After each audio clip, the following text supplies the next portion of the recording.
হরে কৃষ্ণ। 2024 সালে উল্টো রথযাত্রা মহোৎসব। এই উল্টো রথযাত্রায় আমি গিয়েছিলাম বগুড়া শেরপুরে ইস্কন মন্দিরে, এবং সেখানে গিয়ে আমি এই উল্টো রথযাত্রা মহোৎসব পালন করি।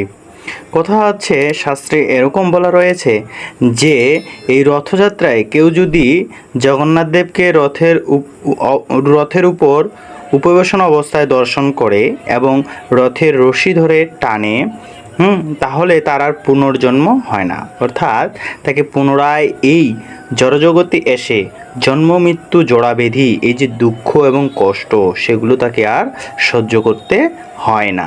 তাই আমি সেই কৃপা লাভ করার উদ্দেশ্যে গিয়েছিলাম বগুড়া শেরপুর ইস্কন মন্দিরে, এবং সেখানে গিয়ে দেখি যে জগন্নাথ দেবের রথযাত্রা মহিমা আলোচনা করা হচ্ছে দুপুরে ভোগারতির পরে। এবং এখানে আমরা দেখতেছি জগন্নাথ বলদেব সুভদ্রা মহারানী কত সুন্দর অপরূপ সজ্জায় সজ্জিত হয়ে রয়েছে। এবং আমাকে সেখানে কাজ দিয়েছে, সেটা হচ্ছে যে রথের যে রশ্মি, সেগুলো হচ্ছে নিয়ে যাচ্ছি আমি।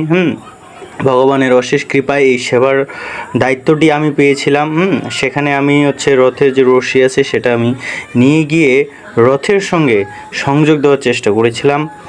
তারপরে আমাদের রথযাত্রা যে আরতি রয়েছে, সেই আরতি শুরু হয়ে গেছে, এবং এখানে হচ্ছে যে স্থানীয় যে ভক্তরা রয়েছে তারা হচ্ছে রথের উপর যে জগন্নাথ বলদেব সুভদ্রা মহারানী বসে রয়েছেন, উপবেশন করে রয়েছেন, সেগুলো দর্শন করার জন্য ভক্তরা উপস্থিত হয়েছেন, এবং ভক্তরা জগন্নাথ বলদেব সুভদ্রা মহারানীকে দর্শন করতেছেন এবং পাপমুক্ত হচ্ছেন। এবং আমরা দেখতেছি সবাই রথের রশি ধরে টানতেছে, এবং এই রথের রশি হচ্ছে, আমরা জানি সেটা হচ্ছে শেষনাগ। তো আপনারা সবাই অবশ্যই এই রথযাত্রা মহোৎসবে যে যেখানে থাকুন না কেন, এবার যদি আপনারা এই রথযাত্রা মহোৎসবে অংশগ্রহণ করতে না পারেন, তো পরবর্তী বছরে আবারও এই সুযোগটা আসবে আপনাদের জীবনে। তো অবশ্যই আপনারা যে যেখানেই থাকুন না কেন এরকম রথযাত্রা মহোৎসবে অবশ্যই অংশগ্রহণ করবেন।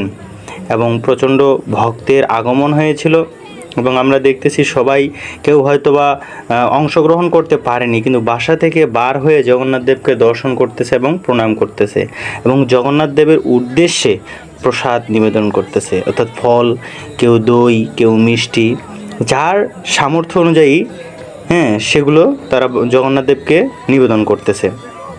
তো আসলে আমাদের দুর্লভ মনুষ্য জন্ম সার্থক করার একটাই পথ, সেটা হচ্ছে যে এই যে জগন্নাথ দেবের রথযাত্রায় অংশগ্রহণ করে আমরা আমাদের পুনর্জন্ম যে বিষয়টা রয়েছে সেটাকে রোধ করতে পারি।